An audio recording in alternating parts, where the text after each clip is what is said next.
ह ओके, चलिए दोस्तों, आप सभी का स्वागत है इस वीडियो के अंतर्गत। और मैं आपका एजुकेटर डी के गुप्ता। तो जैसे कि दोस्तों आज पूरे दिन में यही खबर घूमती जा रही है कि आपका जो एग्जाम है सेवन्थ फेज का, जो कि बहुत ही ज्यादा चर्चा में है क्योंकि इस बार पहली बार बिहार के अंतर्गत शिक्षा भर्ती के लिए किसी भी बच्चे को एग्जाम देना पड़ेगा। ठीक है, तो जो कि अच्छी बात भी है। तो उसी को लेकर कुछ अपडेट आए हैं, लेकिन अपडेट आने के साथ साथ ही बच्चों के मन में बहुत ही ज्यादा डाउट भी आ गए हैं। जैसे कि आप कोई भी चैनल उठाकर देख लो, उसमें यही खबर आपको देखने को मिलेगी कि बिहार की जो टीचर रिक्वायरमेंट है, यानी कि बिहार में जो शिक्षक बहाली होने वाली है, उसकी जो परीक्षा है वो जून के अंतिम महीने में बताई जा रही है। ये तो बात हो गई सीधी सीधी कि जून के अंतिम महीने में आपको जो वैकेंसीज है उसकी परीक्षाएं देखने को मिल जाएंगी। लेकिन इसी के साथ साथ में बच्चों के मन में बहुत ही ज्यादा दुविधाएं भी उत्पन्न हो गई हैं। वो दुविधाएं क्या है, देखो आपके सामने ये सारी की सारी दुविधाएं आप लोगों की हैं। चाहिए सारी की सारी दुविधाएं ये मैंने आपके यहाँ पर नोट डाउन कर दी है। इन्हीं चीजों के ऊपर हम लोग बात करेंगे अभी। कोई भी डाउट हो आपका, वो सारा का सारा इस लेक्चर के अंतर्गत आपका दूर हो जाएगा। चलिए एक एक करके मैं आपके डाउट लेता हूं और आप लोगों के जो डाउट है वो मैंने यहाँ लिख दिए हैं, उन पर चर्चा करते हैं। पहला डाउट आप लोगों के मन में ये था कि सर कौन कौन से स्टेट, मतलब बिहार स्टेट में कौन कौन से जिले में कितनी कितनी वैकेंसीज खाली हैं, वो गवर्नमेंट ने लिस्ट मांगी थी, वो सरकार के पास आ गई या फिर वो हमें कब तक देखने को मिल सकती है। तो दोस्तों वो अभी तक नहीं मिली है, थोड़ा सा वो डिले जा रहा है। जो कि बताया जा रहा है कि वो जो लिस्ट है वो सरकार के पास 25 अप्रैल तक पहुंच जाएगी। तो अब सरकार को यहां से पूरा का पूरा ब्यौरा मिल जाएगा कि कौन कौन से जिले के अंतर्गत कितनी कितनी वैकेंसीज खाली हैं। तब जाकर आपकी जो वैकेंसीज बताई जा रही है, कभी 2,37,000, कभी 2,50,000, कभी 2,70,000 ऐसी बताई जा रही है, तब वो आपको एक्यूरेट पता चलेगी कि कितनी वैकेंसीज है। जो कहा जा रहा है वो 1,30,000 हाई स्कूल की और 80,000 प्राथमिक की बताई जा रही है। बाकी जो भी आपके सामने ब्यौरा आएगा, डाटा आएगा, मैं आपको बता दूंगा। तो पहला डाउट ये कि वो लिस्ट 25 अप्रैल तक सरकार के पास पहुंच जाएगी। ठीक। दूसरा सवाल जो न्यूज के अंतर्गत आ रहा है कि जो ये बिहार का सेवंथ फेज है, इसका जो एग्जाम बताया जा रहा है वो जून के आखिरी वीक में बताया जा रहा है। तो भाई अप्लाई कब से होगा, इसका नोटिफिकेशन कब तक देखने को मिलेगा। तो दोस्तों न्यूज में जो खबर चल रही है वो ये चल रही है कि इसका जो नोटिफिकेशन है वो आपको नेक्स्ट मंथ, यानी कि अप्रैल चला गया, मई में 20 तारीख तक देखने को मिल सकता है। कब? मई में 20 तारीख को आपको नोटिफिकेशन देखने को मिल सकता है। तो इसलिए दोस्तों जो ढीले पड़ रखे थे पढ़ाई में कहीं ना कहीं, वो कमर कस लो। मई 20 में आपको ये नोटिफिकेशन देखने को मिल सकता है। ठीक है, आगे बात करी जाए तो सिलेबस क्या होगा, सिलेबस को और योग्यता को लेकर ये पूरी की पूरी चर्चा कब देखने को मिलेगी। तो दोस्तों जैसे ही नोटिफिकेशन देखने को मिलेगा उसके साथ साथ में आपको सिलेबस भी देखने को मिल जाएगा, उसी के साथ साथ में आपको योग्यता भी देखने को मिल जाएगी। योग्यता को लेकर बच्चे बहुत ज्यादा कंफ्यूज हैं कि सर मैं अदर स्टेट का हूं, अप्लाई कर सकता हूं कि नहीं कर सकता, या सर मैं बिहार का हूं लेकिन मेरी शादी यूपी में हो गई है, मैं भर सकती हूँ कि नहीं भर सकती हूँ। वो सारे के सारे क्वेश्चन मैंने यहाँ पर लिखवा रखे हैं, आपके सारे के सारे पर बात करेंगे। ठीक है, तो योग्यता हो गई या फिर सिलेबस हो गया, ये पूरा का पूरा आपको यहां पर देखने को मिल जाएगा। बाकी योग्यता क्या हो सकती है उसके ऊपर हम अभी चर्चा करेंगे। ठीक है, अगला क्वेश्चन, इसका एग्जाम कब तक होगा।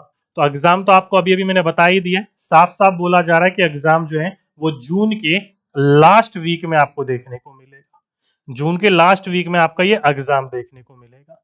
ठीक है, ये चारों क्वेश्चन क्लियर हो गए आपके। आगे वाले क्वेश्चन के ऊपर चलते हैं।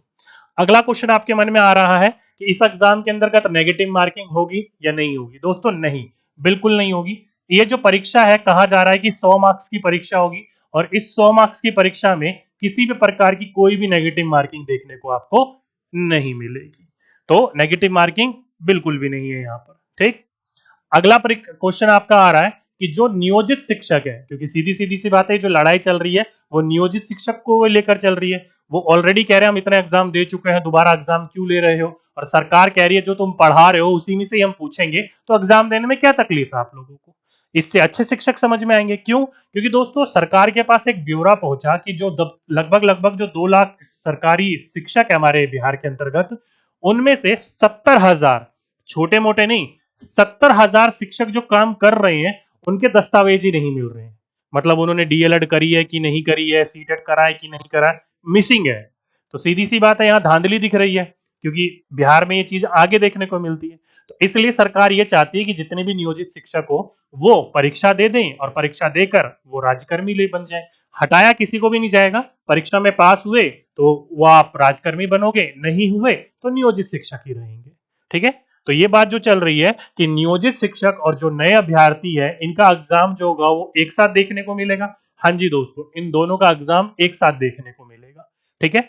अलग अलग किसी भी प्रकार का नहीं है, बस इतना कैटेगरी है कि जो भी वैकेंसीज आएंगी वो सभी की सभी नए अभ्यर्थियों के लिए होंगी। जैसे कि 2,30,000 देखने को मिली, तो 2,30,000 पूरी की पूरी वैकेंसीज नए अभ्यर्थियों के लिए हैं।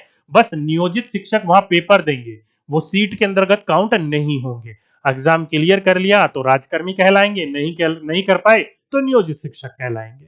ठीक है। ध्यान रखिएगा, जो भी वैकेंसीज आएंगी वो नए अभ्यर्थियों के लिए आएंगी। अगला क्वेश्चन, 1 से लेकर 12वीं तक की, आप सही बच्चों को पता है परीक्षा 1 से 5 की, 6 से 8 की और हाई स्कूल की, चाहे आप माध्यमिक बोल लो या फिर उच्च माध्यमिक बोल लो, इनकी परीक्षाएं देखने को आपको मिलेंगी। ये सारी की सारी परीक्षाएं एक साथ होंगी। हाँ जी दोस्तों, न्यूज के अंतर्गत यही बात चल रही है कि आपकी जो पूरा का पूरा पेपर है, जितना अपडेट देखने को मिला है मुझे अब तक, ये पूरा का पूरा पेपर जो होगा वो एक साथ होगा। 1 से लेकर 12वीं तक का जो एग्जाम होगा एक साथ होगा और एक ही दिन में होगा। वन डे एग्जाम कहलाएगा ये। क्या होगा?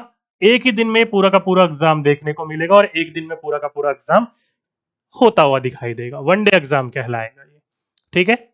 अगला प्रश्न, बोला जा रहा है कि एग्जाम पैटर्न सेम होगा इन सभी का। देखो दोस्तों, भले ही आपका ये जो एग्जाम है वो एक दिन में ही होगा, लेकिन एग्जाम पैटर्न सभी का सेम नहीं होगा।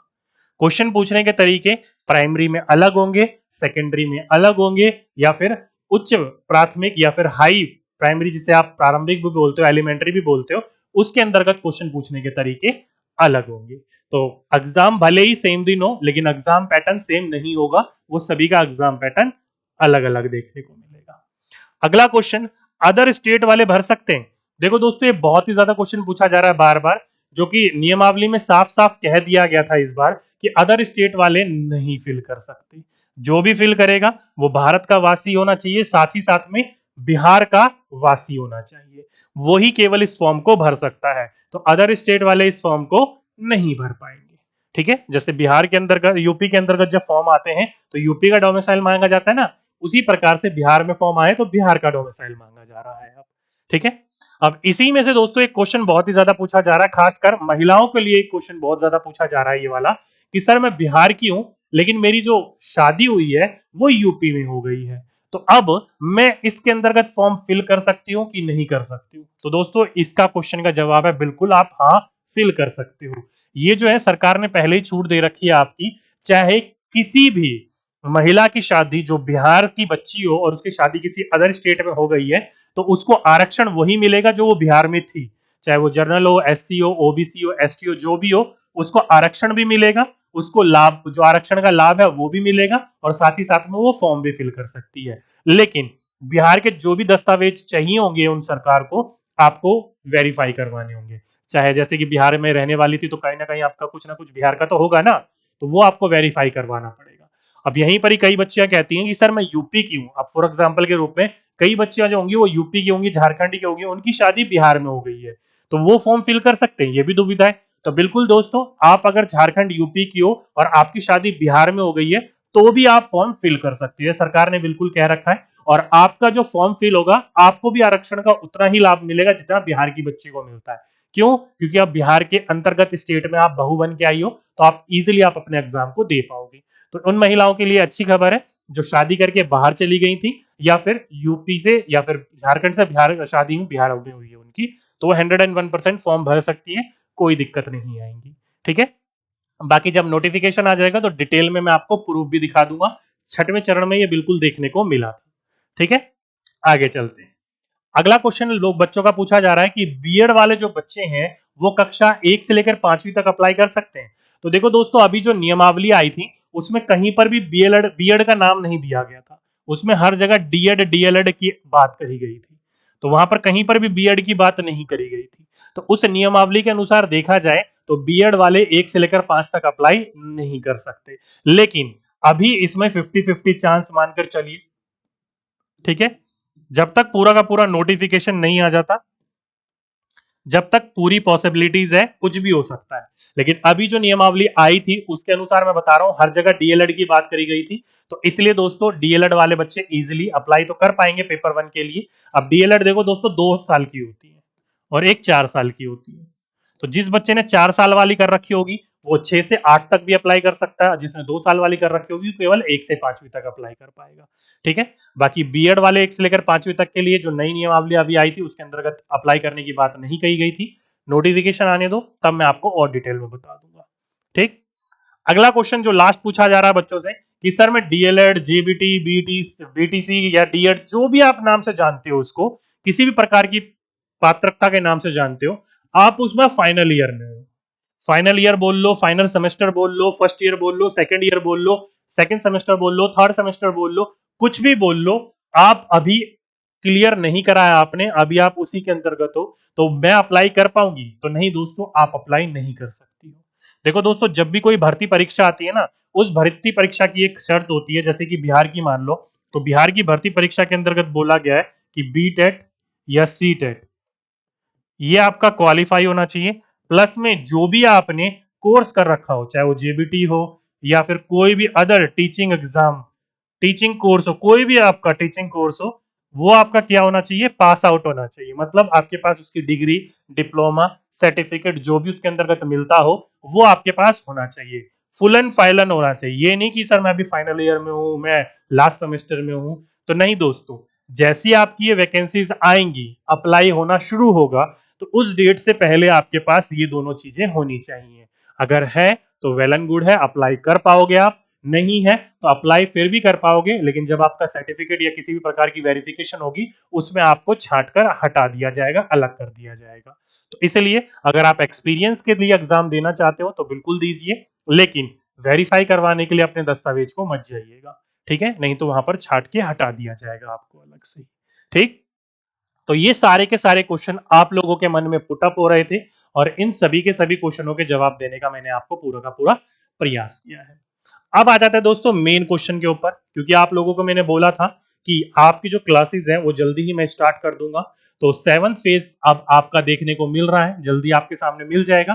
तो इस 7th फेज के अंतर्गत जो मैं आपको पढ़ाऊंगा इस चैनल के ऊपर, उसका टाइम टेबल क्या होगा। तो देखो, मैंने दोस्तों आपको एक टाइम टेबल शेयर करा था। एक मैंने करा था 7 से 8 और एक करा था मैंने आपको 8 से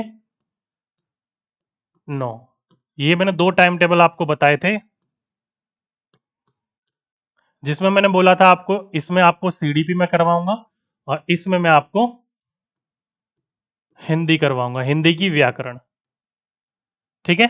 ये 2 टाइम टेबल मैंने बताए थे। जब तक आपका करेक्ट सिलेबस नहीं आ जाता तब तक हम इसको पूरा का पूरा पढ़ेंगे, जिसमें मैंने आपको बोला था बिल्कुल बेसिक से लेकर, बिल्कुल बोल सकते हो ए से लेकर टू जेड की ओर, शुरुआत से लेकर एंड तक पूरा पढ़ेंगे। पहले जिसमें हम पढ़ना शुरू करेंगे क्या? साइकोलॉजी। साइकोलॉजी यानी कि बाल मनोविज्ञान। फिर हम पढ़ेंगे पेडागोजी यानी कि बाल विकास। फिर हम पढ़ेंगे शिक्षण शिक्षक अभिवृत्ति यानी कि टीचिंग एप्टीट्यूड।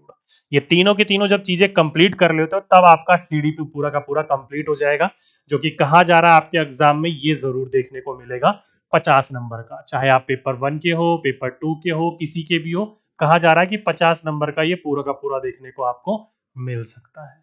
इसलिए हम सबसे ज्यादा इसके ऊपर जोर देंगे। तो इसलिए दोस्तों इसकी जो क्लास होगी वो 7 to 8 डेली होगी। क्या होगा?